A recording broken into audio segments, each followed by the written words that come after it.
Jude rode in on a wagon that had seen more seasons than most men. The boards of its bed were scarred by old nails and rain-blown grit, and the iron rims on the wheels sang a thin, tired note every time they struck a stone. He kept one hand on the reins and the other on the edge of the tool chest. Feeling the steady rattle of chisels and levels inside like a heartbeat, he trusted more than his own. The road was a ribbon of red dirt cutting through low sage and wind-bent grass, and the sky hung heavy, bruised with the promise of rain. The wind carried a smell that meant trouble: wet sand, old sap, a hint of thunder far off in the hills. Before Jude ever saw the place, he heard it. A low, aching groan drifted across the open ground, not loud enough to scare birds, but deep enough to reach the back of his teeth. It wasn't a human sound. It was the voice of wood under strain, of beams pulled past their patience, of a structure asking for mercy. Jude drew the wagon to a stop and let the reins fall slack. The wind pushed at his coat, and the sound came again, thin and wounded, like a breath that didn't want to leave a chest. Ahead, the building stood where the land dipped toward a dry wash. A big frontier hall, once raised straight and proud, now leaning like an old man who'd lost his cane. The posts had sunk unevenly into the ground. The ridgeline bowed, just enough to make your eyes ache if you knew what you were looking at.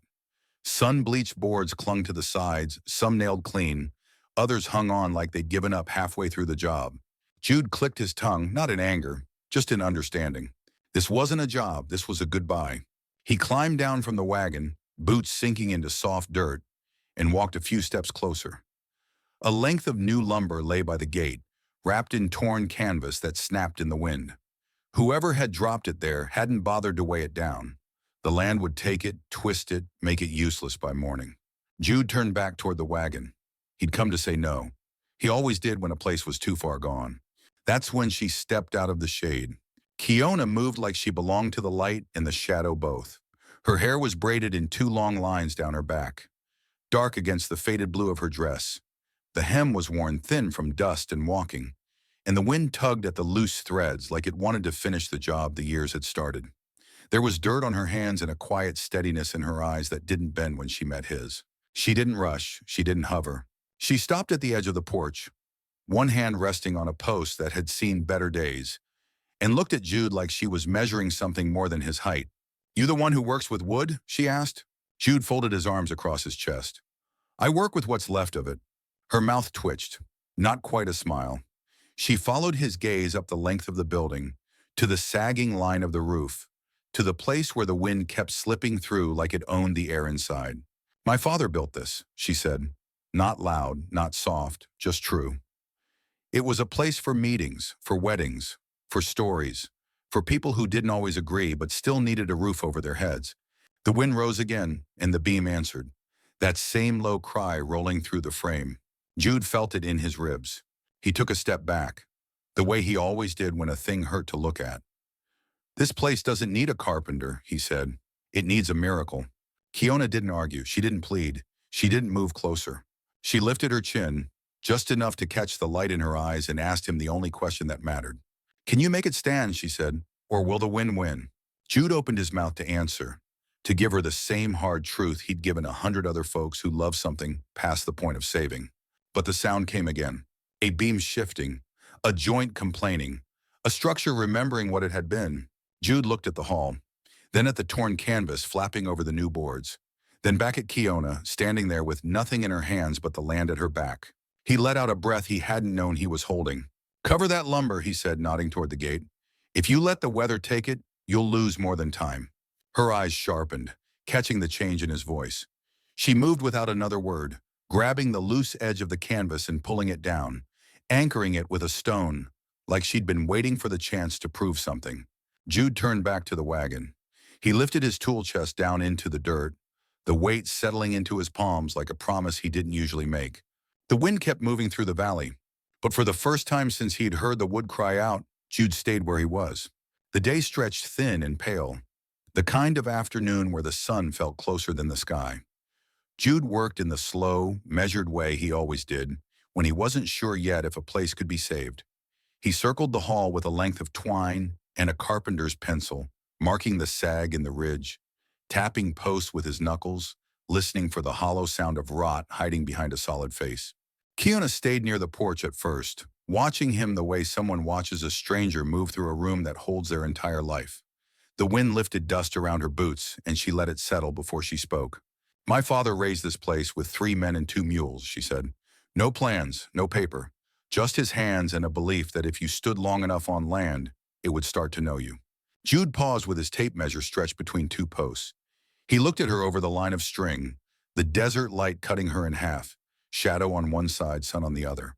"He said this hall was a promise," Kiona went on. "A place where my people could gather without asking permission, where weddings could happen without a preacher from town telling us how to stand or what to say, where stories could be told in our own words." The string in Jude's hands sagged as he let it go. He tied it off and walked a few steps closer, careful not to step on the cracks in the floorboards that told him where the bones were weak. "Promises don't hold up roofs," he said. "Not unkind, just honest. Time does what it wants. Wood follows gravity, and the bank follows numbers." Kiona's jaw tightened, but she didn't look away. "They came last month," she said. 2 men from town, clean boots, papers folded like they didn't belong in dust. They said my father's loan never closed right, that the land falls under new rules now, that this place needs a permit it's never had. Jude pictured it without trying. Men who smelled of ink in offices, standing where he now stood, pointing at beams they didn't understand. "They gave me a date," Kiona said. 3 weeks. After that, they take it, they sell it. They turn it into something with a sign out front and a fence that tells my people where to stop." Jude leaned a shoulder against a post. The wood pressed back. Not much, but enough to remind him the hall was tired. "You don't have 3 weeks," he said. "Not if you want it to pass inspection.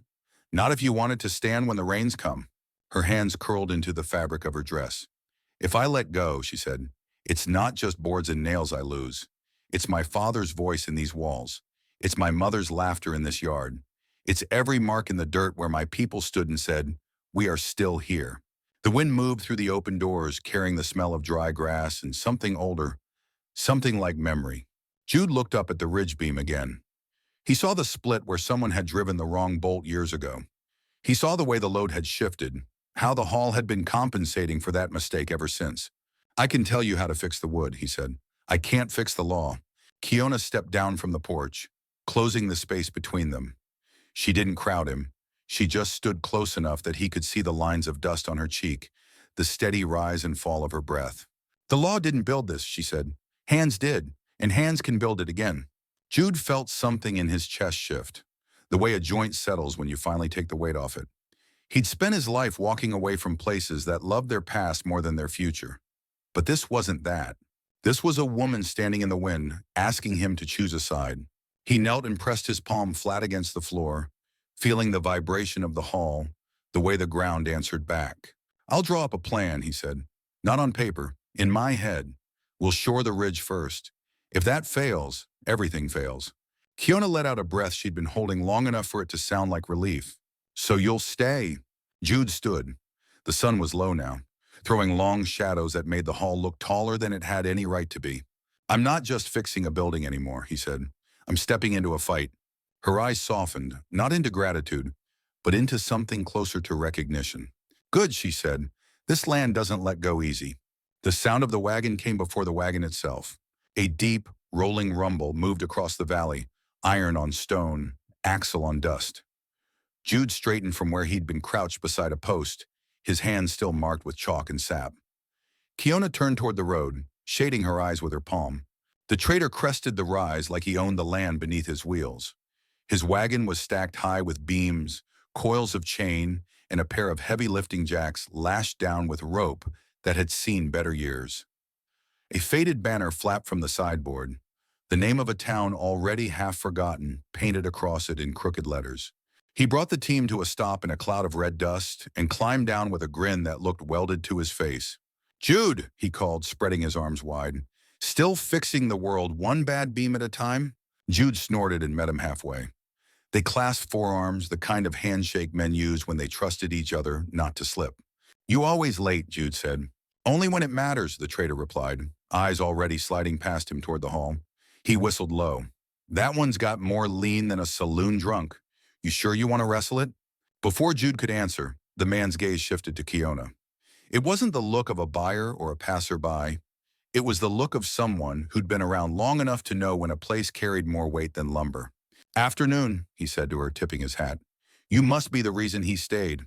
Kiona didn't smile, but she didn't look away either. "I'm the reason this place still stands," she said. The trader's grin softened, just a touch. They went to work unloading. Jude took one end of a beam, the trader the other. The wood was heavy, alive with the smell of sap and long travel. Chains clinked as they dropped them onto the dirt. The jacks thudded down like blunt promises. "Got you the thick stock," the trader said, rolling his shoulders. "Didn't trust the thin stuff for a haul this tired. And those chains are rated for more weight than you and me put together." "Twice." Jude nodded. "You hear anything in town?" The trader's mouth tightened around the question. He glanced back at Kiona, who was pulling a tarp from the wagon and shaking it out in the wind. "Always hear something," he said. "Paper moving. Men talking about land like it's already changed hands. Bank clerks measuring places they've never stepped foot in." Kiona spread the tarp over the new lumber without being told, weighting the corners with stones, working fast like she'd learned the land would take anything you didn't hold down. The trader watched her for a moment longer than necessary. Then he turned back to Jude and lowered his voice. "Careful," he said, clapping a hand on Jude's shoulder. "Some places don't just break wood, they break people. They make you choose what you didn't come here to choose." Jude didn't answer. The trader sighed like he hadn't expected him to. He climbed back onto his wagon, flicked the reins, and the team lurched forward, wheels carving fresh lines into the dirt as they headed back toward the road. The valley felt quiet again, save for the wind and the low creak of the haul.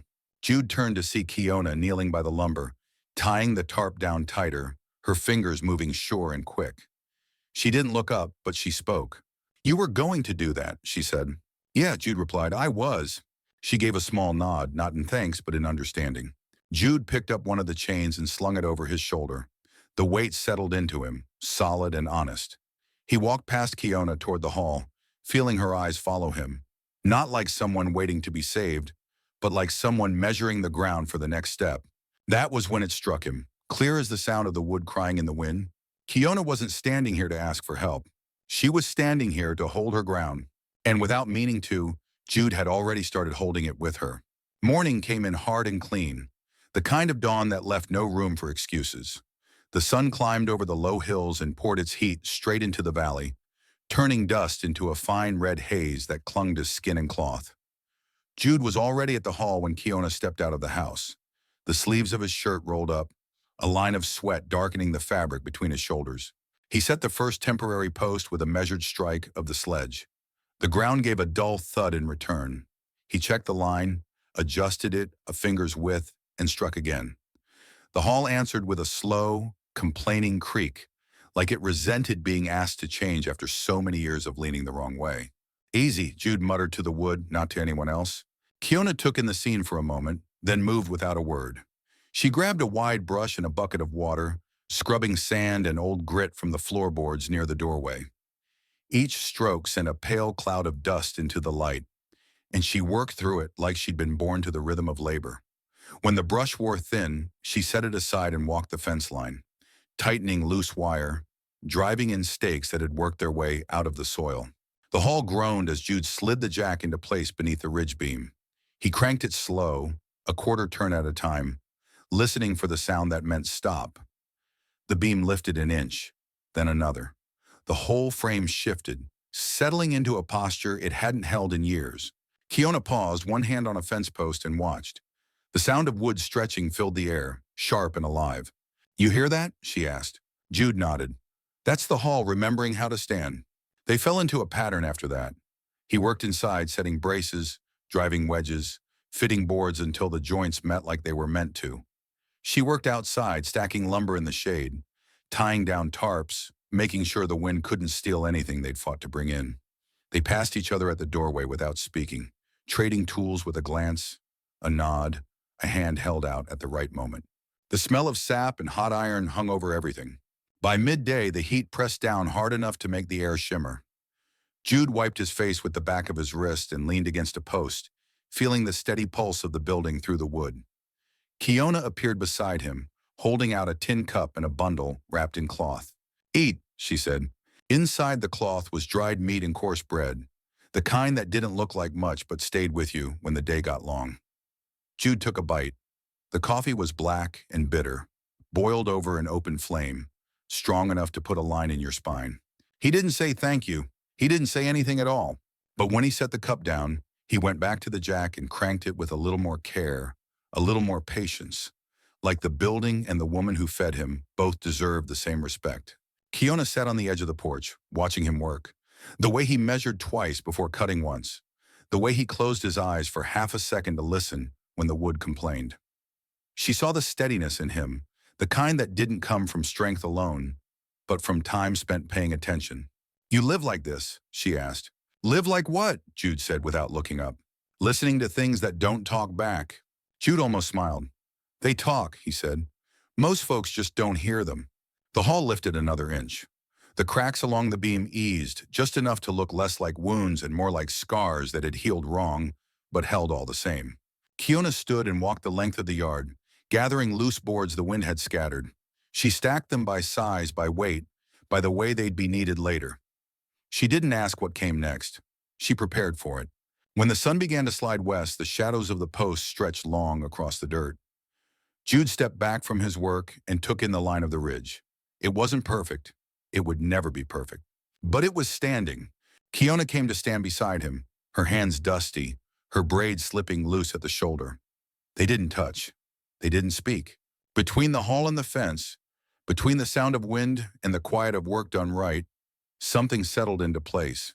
Not wood, not stone. Trust. The horse came in at a careful walk, hooves placing themselves like they didn't want to get dirty. Jude heard the rhythm before he saw the rider. It wasn't the loose, wandering gait of a ranch hand or a trader. It was measured. Official. Kiona looked up from where she was tying down a brace on the fence. Her hand stilled. The man sat tall in the saddle, coat clean enough to show he hadn't spent much time in places like this. Dust clung to the hem, but the rest of him stayed neat, like the land hadn't been given permission to touch him. A leather folder rested against his thigh, strapped there like a sidearm. He reined in near the gate and took in the yard with a glance that slid past the hall and settled on Kiona instead. His eyes moved over the fence line, the stacked lumber, the open doors, then back to her.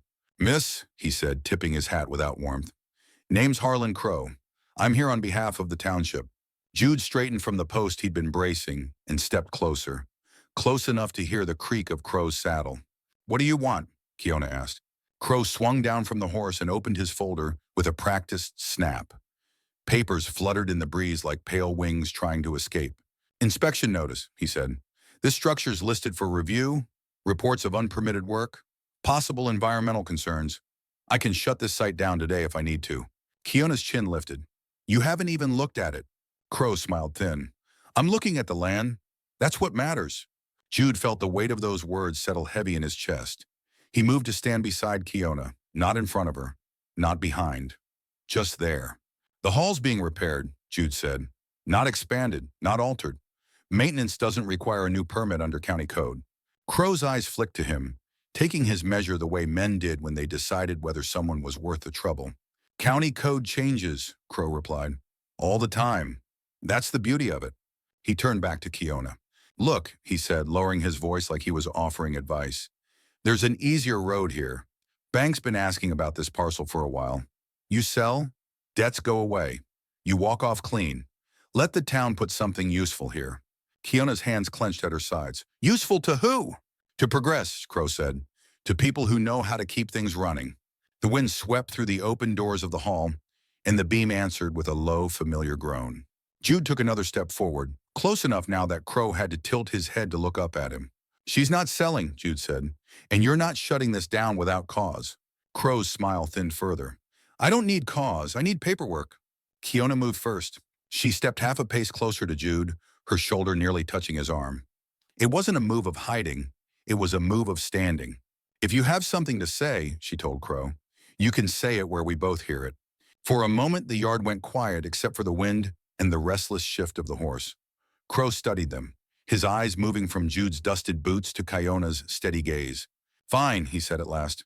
"I'll be back for a full framing inspection. If one board's out of line, I shut you down for 30 days. You'll miss your bank deadline." He snapped the folder closed and swung back into the saddle.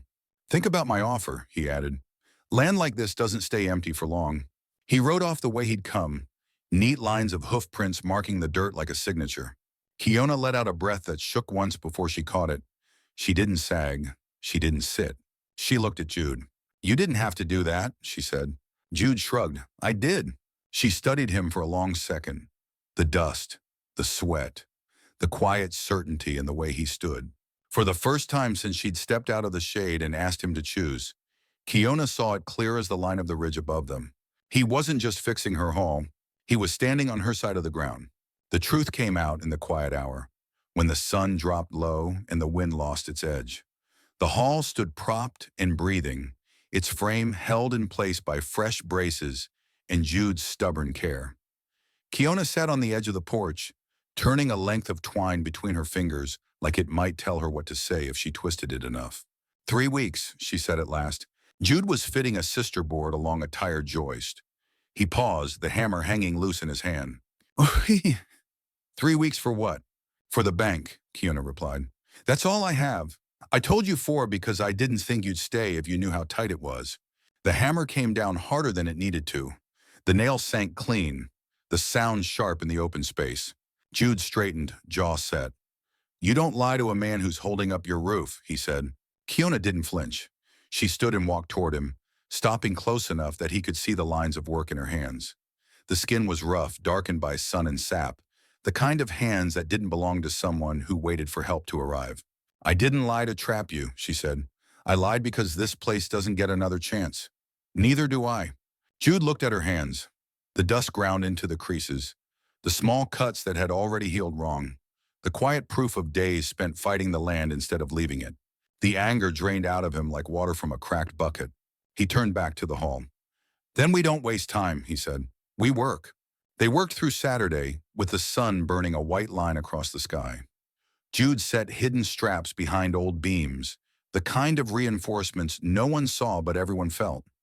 He added headers where doors would take weight. He drove pegs instead of nails where the wood wanted to move on its own. Kiona stayed at his side, not in the way, but close enough to learn. He showed her how to stretch a line tight between 2 points until it sang when you plucked it. How to square a corner with a simple triangle in the dirt. How to trust a level more than your eyes when the land tried to fool you. She listened the way she worked, all the way. By Sunday morning, her hands were chalked white, her braid loose at the nape of her neck. She measured a run of fence posts on her own, checked them twice, and set the first one straight without looking back at him. Jude watched from the doorway, the corner of his mouth lifting before he could stop it. You're getting it, he said. Kiona wiped her brow with the back of her wrist. You make it sound like the land's a puzzle. It is, Jude replied. You just don't force the pieces. You wait for them to fit. They ate lunch in the shade of the hall, sharing what little they had. Dry bread, cold coffee, the kind of meal that tasted better for being earned. Kiona looked out across the valley, the wind bending the grass in slow waves. My father used to say the ground listens, she said, that if you walk it long enough, it remembers your footsteps. Jude followed her gaze. Wood's the same, he said. It remembers every cut, every load you put on it. Treat it wrong, and it tells on you when you least expect it. The words hung there, meant for more than just beams and boards. By the time the sun dipped low again, the hall stood taller than it had when Jude first rolled in on his wagon. Not perfect, not finished, but closer to the shape it was meant to hold. Kiona leaned against a post, breathing hard, a thin smile cutting through the dust on her face. Why are you still here, she asked. Jude considered the question. The way the hall settled around them, the way the wind moved through without finding a weakness.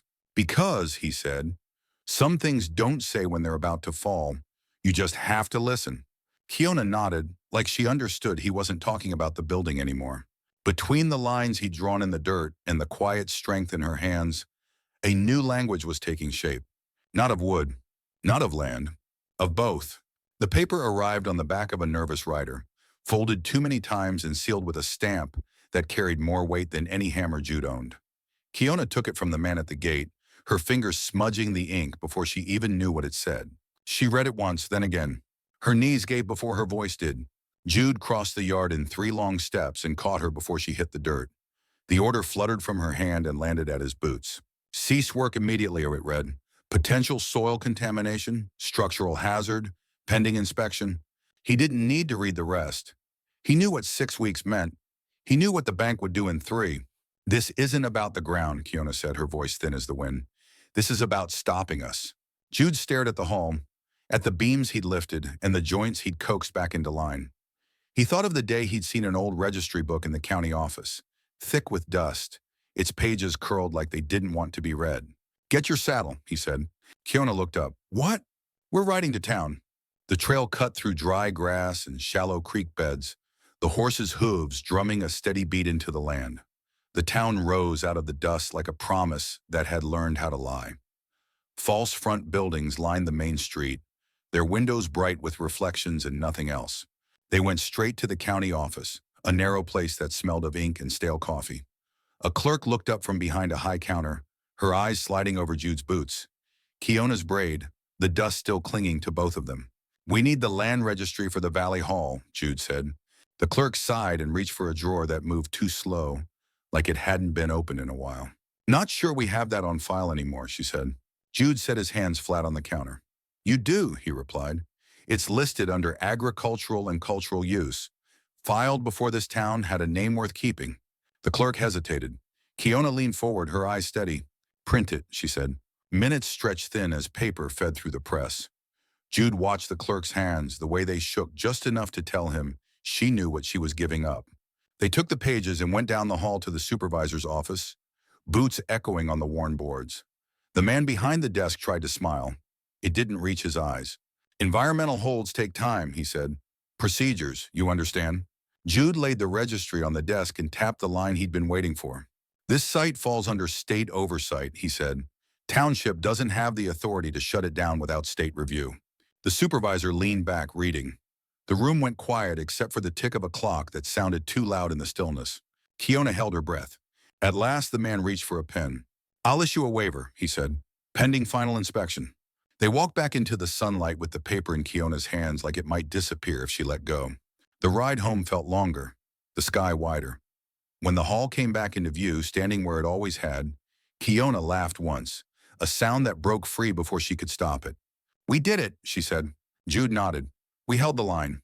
The wind moved through the valley, softer now, like it had decided to listen. The fight hadn't drawn blood, but it had taken courage all the same. The storm did not arrive like a warning. It arrived like a decision. The sky went from wide and open to low and heavy in the space of a single breath. Clouds rolled in from the west, stacked dark on darker, and the wind shifted its tone, losing its wandering whistle and finding a sharp, angry edge. Jude was inside the hall, fitting a brace along the north wall, when the first hard gust slammed the doors open. Kiona ran in from the yard, hair already coming loose from her braid, rain spotting the dust on her dress. "It's coming fast," she said. Jude didn't answer. He was listening to the building. The posts answered back with a low, uneasy groan. The roof shuddered, tin rattling like loose teeth. Another gust hit, harder this time. The hall flexed, every joint Jude had touched reminding him what he'd done right and what he'd missed. Then he saw it. A flap near the roofline, a vent he'd meant to seal before nightfall. The wind got its fingers under the edge and worried it like a wound. "I'll get it," Kiona said, already grabbing the ladder. Kiona. She was moving before the word left his mouth. The ladder rattled as she climbed, rain slicking the rungs, wind shoving at her back like it wanted to make a point. Jude crossed the floor in long strides, boots slipping on wet boards. "Kiona!" he shouted. She reached for the loose tarp with one hand. The wind surged, her foot slid. For a heartbeat, she hung there, fingers white around the rung, the ladder shuddering beneath her. Jude didn't think, he moved. He hit the ladder, took it 2 rungs at a time, and wrapped his arms around her waist, pulling her in against him like he was bracing a beam that had decided to fall. The wind roared around them, the hall answering with a long, strained cry. "Get down," he said, his voice low and hard in her ear. "Now." "I have to cover it," she gasped. "The water—" "I've got you," Jude said, "and I'm not losing you to a piece of canvas." He guided her down, step by careful step, his body between her and the pull of the wind. When they hit the floor, another gust slammed the doors wide, rain spraying across the boards in a cold, sharp line. They stumbled into the corner of the hall, backs to a thick post, the building shaking around them. Kiona's hands were trembling. "All this work," she whispered. "All of it's going to come down." Jude looked up at the ridge beam, the one he'd lifted inch by inch, the one he'd strapped and braced and trusted. It flexed. It held. The hull groaned, but it did not give. "No," Jude said. His voice was steady, even if his heart wasn't. "It's going to stand, just like you." Kiona looked at him. Rain and dust streaked across her face, eyes bright in the dim light. Jude swallowed, the words he'd kept buried pressing hard against his ribs. "I didn't build this just for wood and nails," he said. "I built it for you, and for this land." The storm hammered the roof like it had something to prove. Inside, the hall breathed, slow and stubborn. Kiona stepped closer, not away from the wind, but into Jude's space. She rested her forehead against his chest, the sound of his heartbeat loud in her ears. For a long moment, they stayed there, two people in a building refusing to fall. When the wind finally eased, it left behind a different kind of silence, the kind that felt earned. Jude loosened his grip but didn't let go. Kiona looked up at him, the fear in her eyes replaced by something quieter, something that didn't need a name. Outside, the rain softened. Inside, the hall stood. And so did they. The storm left behind a quiet that felt almost holy. Rain dripped from the edges of the roof in slow, steady drops, each one landing on the packed earth outside like a measured breath. The wind had gone back to its wandering ways, moving through the valley without the anger it had carried in the night. Inside the hall, the air was cool and damp, heavy with the smell of wet wood and fresh earth. Jude and Kiona stood where the post met the floor, close enough to feel the warmth of each other without touching. Neither of them spoke. Words felt like something that belonged to the storm, and the storm had taken them with it. Jude listened to the building the way he always did after a hard night. He pressed his palm against the nearest beam, feeling for the tremor that meant something had shifted. The wood answered back with a steady, patient stillness. It was the sound of something that had been tested and decided to stay. Kiona watched him do it, the way he closed his eyes for a heartbeat, the way his shoulders eased when the hall didn't complain. "It held," she said quietly. "Yeah," Jude replied, "it did." Outside, the sky was breaking open, pale light slipping through the last torn edges of cloud. Dust and rain mixed in the yard, turning the ground dark and rich, like it remembered what it was to be alive. Kiona stepped closer. Her hand brushed Jude's, not on purpose, not by accident either. Just a touch, light as the rain that still clung to the boards. Jude felt it travel up his arm and settle somewhere behind his ribs. He didn't move away. Neither did she. They stood like that, two people who had leaned into the same wind and come out the other side still standing. Jude could hear her breathing, slow and even now. Kiona could feel the steady rise of his chest beneath her palm. There was no promise in the space between them. No plan, just the decision to stay. The kiss came the way the storm had. Not gentle, not careful. It was the meeting of two things that had been bent by weather and time and had learned how to hold anyway. Jude's hand found the back of her neck, fingers brushing against the loose ends of her braid. Kiona's grip on his shirt tightened, pulling him closer like she was anchoring something that mattered. For a moment, the hall disappeared. There was only breath and heartbeat and the quiet thunder of blood in their ears. When they finally pulled apart, neither of them reached for a word to fill the space. The silence felt full, like the room after a prayer you didn't know you'd said. Jude rested his forehead against hers, just long enough to feel her exhale. Kiona's eyes were steady, not searching, not asking. Outside, a bird called from somewhere down the wash, the sound thin and clear in the clean air. Jude stepped back first, not because he wanted to, but because he knew some things needed room to stand on their own. The hall creaked once, a small, familiar sound. Kiona smiled at it, then at him. "Guess it's learning," she said. "Yeah," Jude replied, "so are we." They turned together toward the open doors, the light waiting there. The land still wide, still uncertain, still theirs to face. One part wood, one part heart, both standing. Morning came in soft, the kind that didn't rush the day into being. The light slipped over the low hills and settled on the hall like a hand laid there on purpose. The wind moved gentle now, carrying the smell of damp earth and fresh-cut wood. Jude was tightening the last bolt on the front railing when the horse appeared at the far end of the road. Kiona saw it first. The rider came in slow, the way someone does when they don't want to look like they're looking for trouble. The same clean coat, the same leather folder resting against his thigh like a promise that could go either way. Harlan Crow dismounted at the gate and took his time walking the yard. This time he didn't go straight to Kiona. He went to the building. He ran his hand along the fence posts, pressed his boot against the steps, leaned his weight into the railing like he meant to test more than the wood. He walked the length of the hall, eyes following the ridge beam Jude had lifted inch by inch. Jude stood a few steps back, arms crossed, saying nothing. Kiona stayed where she was, hands folded in front of her, not braced for a fight, not waiting for mercy. Crow opened his folder and checked his papers. He measured, he wrote. He stopped and measured again. The hall answered every question with the same steady silence. At last, Crow reached for the stamp. The sound it made was small, but it landed heavy in the yard. "Permit approved," he said. "No further action from the township."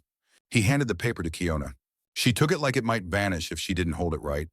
She read the words once, then again. Then she closed her eyes just long enough to let the relief find her. Crow tipped his hat, not quite a smile on his face, and turned back toward his horse.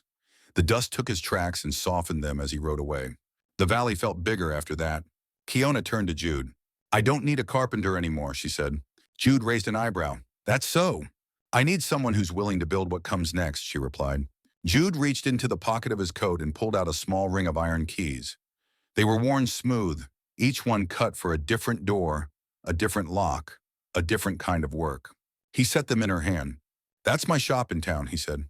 "My tools, my benches. Everything I know how to do when I'm not standing out here pretending I don't belong." Kiona looked down at the keys, then back up at him. "You're giving me your work," she said. "I'm giving you my future," Jude answered. The wind moved through the yard, catching the loose ends of her braid, stirring the dust at their boots. They didn't kiss. They didn't make a promise out loud. They just stood there side by side facing the hall, the building that had leaned and groaned and asked to be remembered. The place that now stood straight in the morning light, its scars still visible, its strength no longer in question. Two people in front of it, not fixed, not finished, but standing all the same.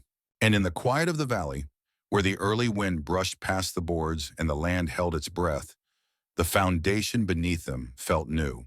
Not of stone, not of wood, but of choice.